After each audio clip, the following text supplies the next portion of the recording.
you all for joining us today over the lunch hour. This is great. We kind of threw this together really quickly, but it comes from a lot of discussions and conversations I've had with everyone on this group, as well as some of the attendees. But I think during these times, as we start planning for 2021 for our events and what this might look like, it's also a good time to reflect on the past. And normally, in different times, maybe I'd be having this in person and we could connect that way, but this is how we're going to be able to connect right now. So I also think it's a great opportunity to just learn from each other about what's going on around the state. And I plan to do these actually more and more as we keep rolling throughout the year. I think it's great to highlight some of the positive things that are happening, some of the challenges, and maybe opportunities for us to learn from each other. And that's what this is ultimately about. So we put together this panel of expert event planners, is what I'd like to call you all. So now you have a new title you can put wherever you want on the internet, and people will think it's really awesome, according to me. So there you have it. But we've got, and for those who are watching this, so I have all of the speakers, the panelists, highlighted and spotlighted. So if you go up to your review button at the top right, what I would recommend is looking at the speaker view, because you'll be able to see everyone who's on the panel discussion a little bit easier. So we'll go, I'll just give a brief introduction here of who we've got on the meeting today, and then we'll get rolling. But we've got Jim Entenman. Jim and his brother Lonnie founded J&L Harley Davidson over 40 years ago now. And well into their business operation, they started a mass market event in Sioux Falls called Hot Harley Nights. Proceeds from Hot Harley Nights throughout the years have gone to Make-A-Wish South Dakota, and he can give a little background on his event. But it's been an extremely successful mass market event throughout the years. I've attended a couple times, and it's really quite the ride. It's just a great way for folks to come together. And so when COVID hit, obviously they made some different changes and plans, and ultimately canceled their event. So he'll touch on that a little bit more. Darcy Andersen is actually a high school friend of mine from Hurley. She is on the board for the Turner County Fair, and has been involved for how many years now, Darce? Ooh, a long time. 7, 8, a lot. For the Turner County Fair, for those of you who aren't aware of what the Turner County Fair is, it's actually the largest county fair in the state of South Dakota. They have the best chislic on the fairway, the best ice cream, amongst other things. But it's a free fair, free gate admission, great community partnerships and sponsorships from throughout the region. And oftentimes when you attend, you will see a lot of Sioux Falls, but actually probably people from all over. And I don't know, you can go into that a little bit more of your reach. But when COVID hit, again, they had to make the change to just not have it this year. And I think she'll provide some great insight with that as well. Kirsten Hollenbeck is the executive director of the Black Hills Symphony Orchestra, and she was connected with me by a mutual acquaintance we have in Rapid City. They actually moved their event to virtual and did a fundraiser in December. And after learning a little bit more, and I looked up some of your marketing and just how you promoted it, it seemed to be pretty successful. And so we'll hear her input on what that looked like and how those changes sort of, just affect the Black Hills Symphony Orchestra moving forward, and what things might come for 2021. And finally, we have Amy Marsh. Amy is the board chair for the conference planning committee for the South Dakota EMS Association. There's over 3,000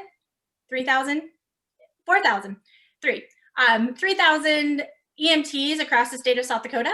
Every year they meet annually in person to get continuing education credits so they can continue to serve and protect South Dakotans. This year they moved their conference completely online to virtual. And so we'll hear some behind the scenes with her experience on that, and sort of what 2021 looks forward, like what they're looking forward to as well. But I think what we'll do when we get started here is just briefly, we'll go around with our panelists and talk about some of those first initial conversations. I know I was part of producing and managing several events in March, April, May, where it seemed like hourly, and I know you all felt this too, new information was coming out, decisions were being made, again, information, and it's like once you made a plan, you had to change the plan and had to readjust. And I think if for what you're willing to share, it'd be great to hear some of those behind the scenes conversations initially of what is this? How do we react? Because as we all know with event planning, you don't just plan. If an event is March 1st, you don't plan it February 15th. You know, it takes months and months of planning and sometimes years to build that foundation. So Jim, let's start with you. What were some of those initial conversations like behind the scenes with your team and how you made your decision? Well, if you can imagine this event, Hot Harley Nights, we started 25 years ago. Laura Lather from the old Sioux Falls Brewing Company and myself and a couple of other community people got together, and we just decided to create a fun event called Hot Harley Nights, where motorcyclists could get together, have fun, ride their motorcycles, tell some stories, and raise money for a charity. Close to us was Make-A-Wish of South Dakota for myself and my family. So we put together this event. The first year, I think we had 200 people attend, and we raised $3,000. The last event we had in 2004, the people participants, we had almost 2,000 people sign up to participate in the event, but it drew thousands of people into Sioux Falls. We had like over 340 volunteers. We had about 63 sponsoring organizations. We had another 192 people and companies that provided us with goods and things for the event. So it's really a big, huge event. And it's something that we actually start planning immediately following the event of that year. We immediately start planning for the next year. This was going to be our 25th anniversary, and we were really excited for it. We've raised over $3.5 million for Make-A-Wish over 20 years. And we're very proud of what we've been able to accomplish in the community, raising the interest of motorcycle enthusiasts and raising the public interest too. We work very closely with the city, with the Sioux Falls Police Department, the Parks Departments, the street departments. So it's really a huge event that takes a lot of our staff time and volunteer time from a lot of our sponsors and a lot of our volunteers. So in February of last year, about February 27th, we had our press announcement about the 25th anniversary of Hot Harley Nights. We introduced the entertainment for the year. We were really excited about it. We had a major event at the dealership. 25 years, it was going to be the biggest and the best Hot Harley Nights ever. Needless to say, come the first part of March, we started hearing a little bit about COVID. And then when it hit the middle of March, around the 15th of March, everything just shut down. And we were extremely concerned. On April 9th, we had to make some serious decisions. We had entertainment contracts that had to be made. We had deposits that had to be made. And as we all know, COVID was the unexpected. We had no idea what we were to expect for the balance of the year. In Harley World, our events, of course, it's in summertime. And not only was Hot Harley Nights affected, but all the events that we put on at our dealership, from our bike nights that we do on a monthly basis, to charity poker runs and other poker runs that we do outside, to our riding clubs getting together and just going on communal rides. All of these things affected us and in a very negative way. Quite honestly, we were beside ourselves. We didn't know what to expect. Financially, from a company standpoint, it could have been extremely devastating for us. I had a lot of sleepless nights over this deal. But on April 9th, we had to pull the plug on it, not knowing what was going to happen with COVID.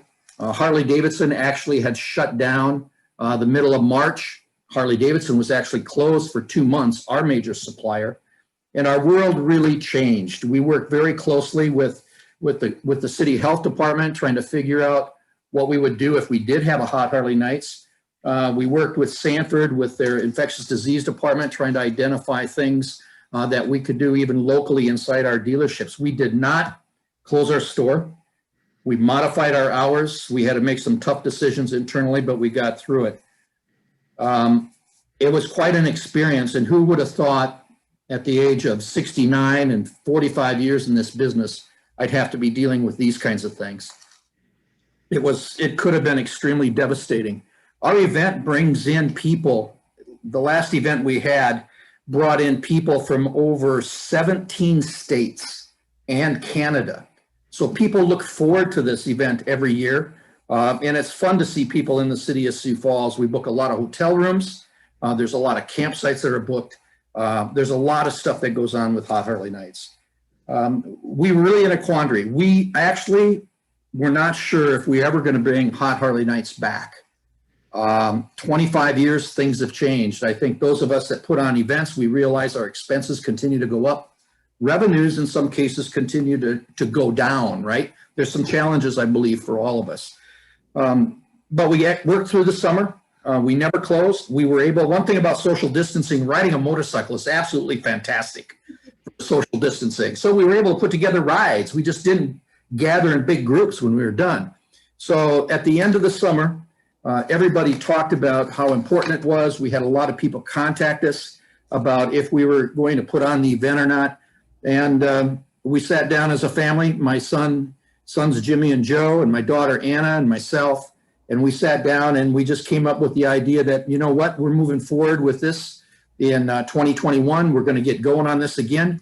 We contacted some of our sponsors. They were all game. But to make this successful going forward, we believe we need to step it up. And we've got a lot of exciting things planned. And it's going to be an exciting year, I believe, in 2021. We get past this first quarter, people are hungry to get out and do things. So we're pretty excited about the future. Absolutely. Thanks for sharing, Jim. Darcy, you're next in the hot seat. Tell us about the decision to shift the Turner County Fair, a 140-year-old event that has grown and ebbed and flowed. And your board is all volunteer. So, Yep. Yeah, take it away. Yes. So we're pretty much all volunteer, you know, same way with many organizations. We started about March, April, when we had to start having our meetings on Zoom, and we were just constantly chatting. Okay, what is our fair going to look like? What do we need to change? And there was always that lingering, you know, topic there in the background. Nobody wanted to say, oh, we got to pull the plug. And we were always, you know, talking with 4-H, because 4-H had that's a very strong program at the Turner County Fair. We have several hundred 4-Hers. It's a very strong program, and they were getting different. They already had their own set of rules that they were going to have to follow from the state. And then finally, I think it was either late May, early June, a group of us got together in Parker, and we looked at every aspect of the fair and what we would need to do if this event went on. How many more volunteers were we going to need? What were we going to do for sanitizing? Who would be willing to even come? You had the wide spectrum of people that, yep, we will be there, but we're not going to be willing to wear masks. Or we had, you know, people that go to the Turner County Fair. There's a lot of diehard people that go to this event, diehard volunteers. We even had a couple volunteers that we reached out to that they're a little bit older, and they said, oh yeah, if we're filling up to it, we'll come. But they were also people that had recent health issues, so they were definitely in that category that needed to be avoiding being out in public. And so after looking at every category, every aspect, we probably had like a couple pages of recommendations of what we needed to do. And then we went to our fair board, and we were actually able to meet in person that day, spread out on the fairgrounds. And we ultimately did it in a secret ballot, even on whether we should cancel or not. And it was, you know, I think it was a very hard decision, but a majority of us said, yep, you're right. We need to cancel this event for the safety of our board members, the safety of our volunteers, the safety of the community.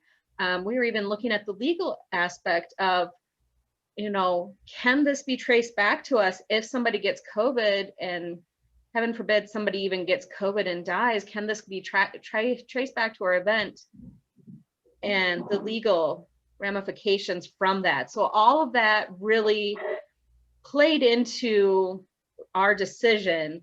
And it was, yes, it was a hard decision. But I think for the most part, you know, we put it on Facebook right away. And I think for the most part, the feedback was mostly positive. You will have your few that were very upset, but that's to be expected. And, you know, we also had to look into a lot of our food vendors. A vast majority of our food vendors, it's a nonprofit fair, and our food vendors, they do this, the money they raise during those 4 days, they use that for other things, for scholarship programs, for giving to local food pantries, backpack programs. So you had to look at that too. Like, we're taking income away from them, but the ultimate, thing to look at was the safety. And so that's just what we ended up ultimately doing, it was hard, but I think the right decision for us. But we're looking forward to this next year. We're coming up here in another week. We'll start our planning process again. The dates are August 16th through the 19th for anybody that needs to get their vacation days in early, August 16th through the 19th. There's even a little controversy on our age. We're the oldest fair in the state, but are we older than we say? We'll find out. Yeah. So that was some of the people when they were in quarantine doing some little history researching, and so we'll find out what age we're going to go with. Is that part of the big reveal for 2021? It might be. Yes. We will stay tuned for that. Yes. Thanks for sharing all that, Darcy. We appreciate it. Kirsten, let's hear from your perspective. You moved your event, your fundraiser that you have in December, from in-person to virtual. And what were some of, and even for other aspects of events for the symphony in the Black Hills area, what kind of conversations did your team have initially when COVID hit, of moving forward and what that might look like? Well, we're an orchestra, and orchestras are slow-moving, conservative. We play classical music, so by definition, we don't think outside the box very well, and change is not something that we really do very well. So on February 29th, we had our last live in-person concert, and then even at that event, we were having conversations with some of our board members who were planning to travel to Europe. And several days later, Europe shut their borders and the US shut their borders to Europeans or to Americans returning. And suddenly everything was shut down, and I went to working remotely, and our board started meeting on Zoom. And it became clear by about the 15th of March, we had an April concert scheduled with a chorus. And it was becoming clear by that time that choruses are super spreaders, that we couldn't hold our concert at all. So we had to cancel the last performance of our 1920 season. And at the time that happened, everyone thought, well, we'll do this for a while, and probably by the time we're ready to start planning, we had already started planning for next year. We're a small community orchestra, so we are a lot more nimble than, say, your large, like the New York Phil or the LA Phil or the Minnesota Orchestra, even than the South Dakota Symphony. We don't have professional players. We have community players, a lot of whom are professional musicians, but they don't make their living playing for us. So we felt like we had some time to kind of wait and see and wait this thing out. But as everyone knows, April turned into May, turned into June. And at that point, we made a decision to go forward and release a season, which we had plans to have. We always have a huge New Year's Eve concert. We canceled the performing guest artist for that because that was too expensive. We planned to go with music we only owned in our library. We didn't want to pay a lot of rental fees, which we normally pay for music. And then, and we had planned to go with a social distance audience, which meant we would go from a full house of 850 to 253 seats in our house, which meant we were going to lose money on each concert. That was just a given, but we felt like that was important. That was really the conversation that we had as time went on, over and over again. We're an arts organization, we're a nonprofit. And we thought what we needed to do was really go back to our mission statement and look at that and say, okay, what is the core of our mission? And how can we achieve that? And how can we continue to do that? And our mission statement is to be the orchestra for the Black Hills. performing classical music at a high level, and encouraging music education and outreach. And so we looked at that and we decided, and we asked ourselves, so what is core to that mission, and what beyond that can we jettison? And everything that isn't core to that mission for now has to be jettisoned. So we normally have a fundraiser in the fall, and we canceled that because that was an in-person fundraiser. And then it became clear that we were going to have to cancel our fall concert, and we did that. And we had sold some tickets we decided to start our season on New Year's Eve. We hoped by New Year's Eve that COVID would be under control in our community, and that has not been the case at all. Also, our home, the Performing Arts Center of Rapid City, has a very cautious board, and they have closed the Performing Arts Center to the public entirely, which for a while put us in an impossible situation. Because on the one hand, everyone is telling you to think outside the box.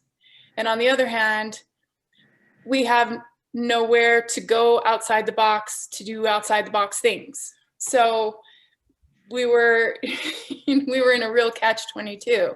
And we really had to have some real serious conversations. I serve on that board in my capacity as the executive director for the Black Hills Symphony.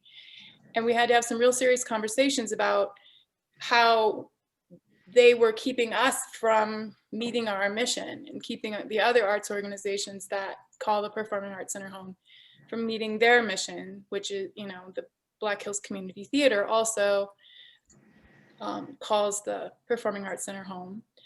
And so we did convince them that we could have small events with no audience, with only members of our coalition member organizations, that would be vetted ahead of time by a committee that was looking at COVID safety and expectations of wearing masks and social distancing. And you could have up to 15 people in the building at a time. So at that time, we decided that in order to meet our mission, we needed to have a concert, and we needed it to be virtual. We needed it to be small, so we had to go with chamber music. And then as I started, and like I said, we are an orchestra. We don't try to compete with professional orchestras in other places. Part of our attraction is our relationship with our audience. I mean, they love us. They know us. A lot of us are family and friends. They don't expect perfect music from us. It's part of the group enjoyment together of us playing and them listening. It's all one part of the event. So for us to go suddenly to something online where now we're competing with professional orchestras and recorded events and professionally produced video, it was very, very intimidating. And we felt like if we shot something on an iPhone, it could be really worse for us than doing nothing at all. But it also felt like something we really needed to do in order to meet our mission. We also felt like we needed to connect with our audience because they were wondering where we were, and we did try a number of different things. A lot of musicians over the course of the spring and summer sent me videos of them playing music for social distancing from their homes with their family members. And we posted them on our Facebook page, and we sent emails and tried to keep in contact with our folks, but it seemed clear that we needed to do something. So at that point, then we decided to hire a professional videographer, and we needed a strong sound engineer. And I started looking into what kinds of permissions we would have to have, because music isn't played and performed without someone getting paid for that. And so we have licenses with ASCAP and BMI are the two big music licensing companies, and I'm sure Jim has some experience with this. And we have a very specific license for live performance. We have to get permissions if we record something for South Dakota Public Broadcasting, or if we record something archivally, we have to have specific permission from the owner of the music. So we, first of all, our first hurdle there was to get to music that was all in the public domain. So we had to backtrack to music from the 17 and 1800s. We played Mozart, we played Handel, we played Bach, we played Haydn. So these are all very, very old, very dead, very out of copyright pieces of music that we owned in our library. And then the next thing I called ASCAP, and it took me forever to get to talk to a human, but they said that, well, if you record it and broadcast it, then you've made a recording. And then that's a different license than what you have. And if you perform it on your website, then that's a different license than what you have. So they said, basically it became either YouTube or Facebook were the two places we could work within the confines of the permissions that we have, because Facebook and YouTube pay all those permissions. And, we really can't even keep a recording on our website, although I have yet to delete it. So that's why we went to that. It turned out, I was very nervous when we started. I don't know how to do those things. I feel sort of comfortable with Facebook and a little bit on Instagram because that's where my kids are. But, I don't have those kinds of skills. But I did have a team of people that I trusted, whom I said, we need to make this work. We need it to look professional. It needs to sound wonderful. It needs to look good. We can't look like amateurs on this deal, because then we may make ourselves look worse than if we hadn't done something. And they did a wonderful job. The Performing Arts Center staff, John Easton, he did the coordinating between the sound and the video and hitching it up to Facebook. It turned out to be much more successful than we expected. I honestly wasn't sure anyone would log in. I mean, my core audience is the most threatened by COVID, and they are also the least tech savvy. I mean, I had spent an hour and a half with my mother just the week before, getting her onto a concert she wanted to watch on the internet.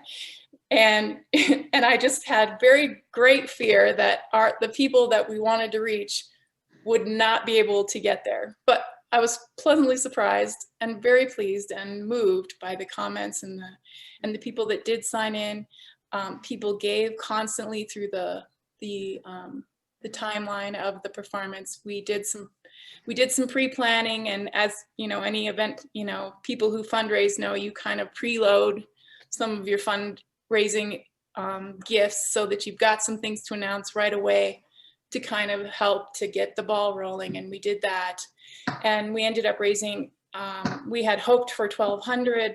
We had an angel donor to match up to $1,200, and we ended up raising about $6,000 cash and another $2,000 in-kind contributions. Our orchestra members normally get paid, not a lot, but they get paid, and a lot of them donated their time. It was a very good event, and it met our mission. And I wouldn't say that's where we're going. We want to go back to playing for our audience, but for that, it worked very well. I'm sorry, that was long. No, and I appreciate all of that background, because you're right, Kirsten. Like, I think, we attend an in-person performance. We don't think about as the end user a lot of times until you have to, like you said, the licensing issues with what you can play. I've done events recently too, where somebody might put together a PowerPoint and we tried to share it on YouTube and they shut us down because it was a copyright issue. And I didn't create the PowerPoint, but like those are the issues behind that and all those steps. And it sounds like it was successful and you overcame a lot of those obstacles and fears, which was great. Thank you for sharing. That was great. Amy Marsh, the South Dakota EMS Association. So share, I know you have to jump off here in about 12 minutes, so we'll give you the floor for as long as you wanted to speak, but talk us through, I know that the decision was made. I actually helped with that event. That decision was made a little bit later in the year. And I imagine a lot of that was, again, all of us were trying to figure out day by day, hour by hour when things were changing with COVID, but take it away. Talk us through that planning process and what you think 2021 will look like. Okay. Well, The South Dakota EMT Association represents the 3,000 plus EMS providers in the state of South Dakota. Our association is approximately about 1,000 to 1,200 people across our state. And our annual conference is an educational event where we provide continuing ed to all of our providers. But it also is our major fundraiser besides our membership dues. So it is very important to our organization. We, being in, a public health arena, we're very hopeful, that by October of 2020, we would be in a situation where we could be meeting in person. We have normally do these events at a large hotel, a large convention center. And if you've ever, the contracts for those are pretty extensive, and you have to ensure rooms and food and guarantees and things like that.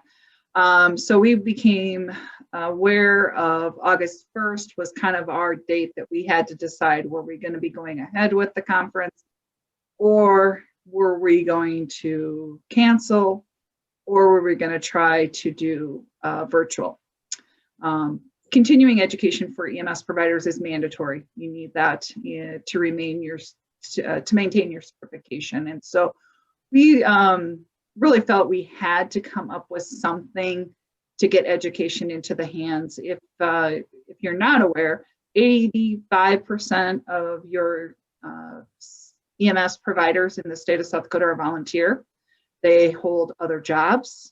They are an essential service, but they, in most of your communities outside of larger areas such like Sioux Falls, Rapid City, your ambulance service is staffed by volunteers. And so we needed to give them education. So we had an executive council meeting in July of 2020. I talked to my dear friend Ellie Highstreet about, I knew she had done a few virtual events, and so a couple weeks before that meeting, I started chatting with her, and we started doing some research, looking at how would we even make this happen. And so we put together a proposal. I took that to our board of directors in July, and we knew that we had to cancel our contract with the hotel. Our event was supposed to be held in Rapid City. We move across the state, again, because it is a statewide event. So we needed to cancel that because we knew that there wasn't going to be a way for us to get that many people to fill the contract needs. And then we kind of just started looking for products. There's lots of stuff out there, Zoom, and we ended up using a software called Guidebook for all of our end users. And we started working with our speakers and our vendors and our sponsors, and trying to make opportunities for everybody.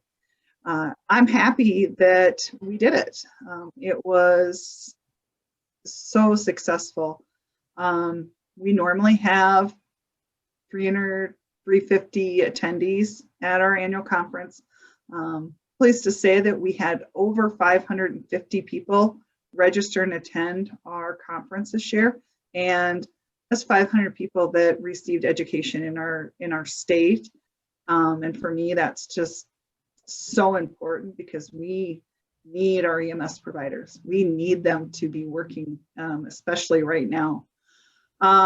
So there was a lot of fear. I think, Kirsten, you kind of talked about the older population. If you look at the age demographics of our EMS providers across South Dakota, I think we said over 60% are over the age of 50, which is not old. I'm not saying that, but we also have a lot of them have a lot of volunteer EMS providers over the age of 70 in the state of South Dakota, just so you know. And so we set up, when we did our conference, we had a great group. We did a core group and we met in person. We had a help desk, we had assignments, and we did a great job. I'm just so pleased. We actually just closed our education at the end of the year, and working on getting out certificates so that everyone can get the education, because that's all part of our kind of conference that we were doing. We had said in July that we were going to be okay if we broke even, if it was just kind of a flat, and we were well above flat. We made a significant amount of money, which helps us in providing education and things for our EMS providers. So, that's kind of where we at. I think I've had lots of discussions with people in different organizations. Fear is probably the biggest thing that stops people from moving from in-person to virtual. And I keep telling people, take the chance. We have to find ways to be social.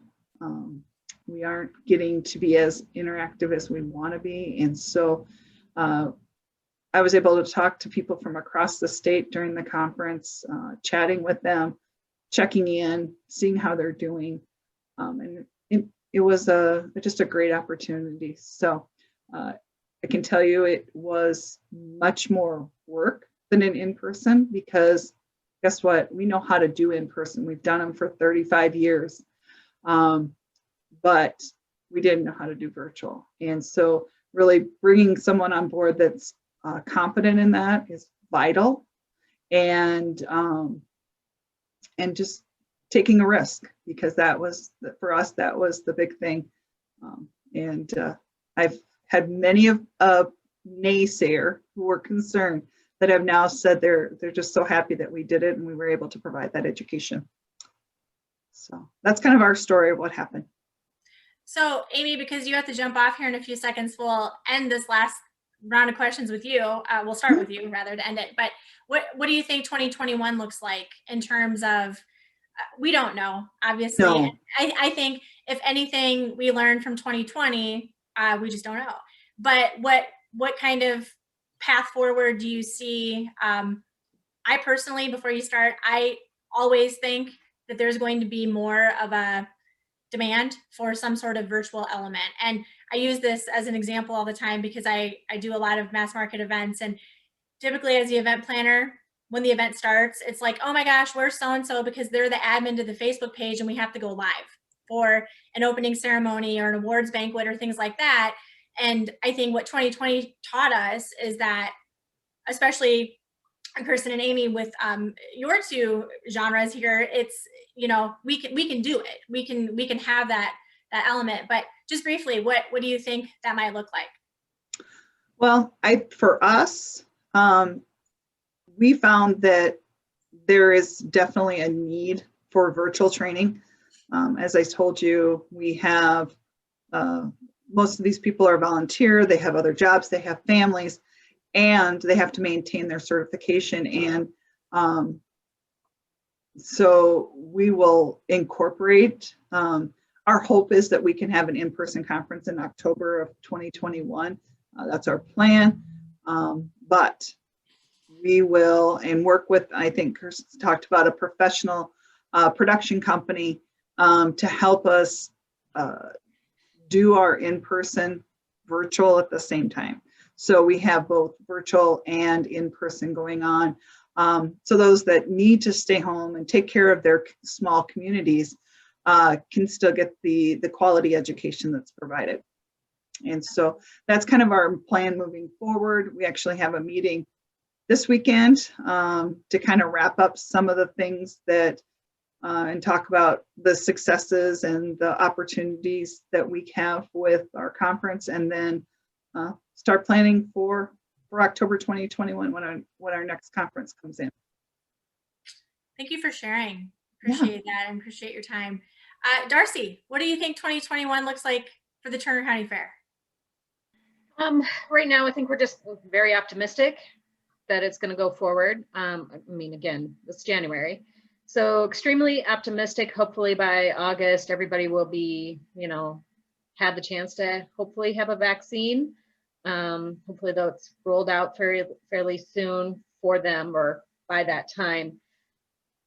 We'll have our planning meeting, our first planning meeting coming up here on the 18th, and I think just being optimistic, but we also have to be smart and cautious. And, if we need to step up our game and invest in more sanitizing options, that's just going to have to be something we consider and we'll hardly think of, but really be excited to see people again and invite them back to our fair. It is such a fun time. It's a small fair, but we draw in people from all over, and it's just, it's something that everybody looks forward to and it becomes their tradition. So hopefully we can remain optimistic and have our event. Absolutely.